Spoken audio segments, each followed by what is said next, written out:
28-ാം മിനിറ്റിൽ മത്സരത്തിലെ ആദ്യ ഗോൾ പിറന്നു. മൈതാനത്തിന്റെ ഇടതുവിങ്ങിൽ നിന്ന് മാർസലോയുടെ ഒരു ഇടങ്കാലൻ ക്രോസ്. പന്ത് ഗോൾ വലയിലേക്ക് തിരിക്കാൻ റൊണാൾഡോയും റാമോസും ഒരേ വേഗത്തിൽ പോസ്റ്റിന്റെ വലത് മൂലയിലേക്ക് പാഴുകയാണ്. റാമോസ് ഗോൾ വലയിലേക്ക് തിരിച്ച പന്ത് പോസ്റ്റിലിടിച്ച് പുറത്തേക്ക്.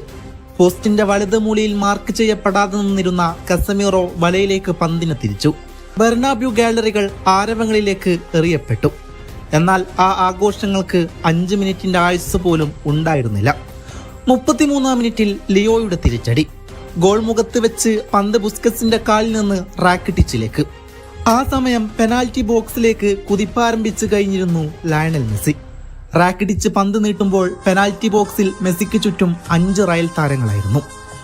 ലിയോയുടെ കുതിപ്പ് അവസാനിപ്പിക്കാൻ കർവഹാളിന് കഴിയുമെന്ന് തോന്നിച്ച നിമിഷത്തിൽ മെസ്സി പോസ്റ്റിന്റെ ഇടതുവശത്തേക്ക് വെട്ടിത്തിരിഞ്ഞു. ലിയോയുടെ ഇടങ്കാലിൽ നിന്നതാ വെടിയുണ്ട പാഞ്ഞു. കെയ്ലർ നവാസിന്റെ കൈകൾക്കിടയിലൂടെ പന്ത് ഗോൾ വലയുടെ വലത് മൂലയിൽ ചുംബിച്ചു. കോർണർ ഫ്ലാഗിനടുത്തേക്ക് ഓടിയ ലിയോ ആകാശത്തേക്ക് കൈയുയർത്തി തന്റെ സ്വതസിദ്ധമായ സെലിബ്രേഷൻ നടത്തുകയാണ്.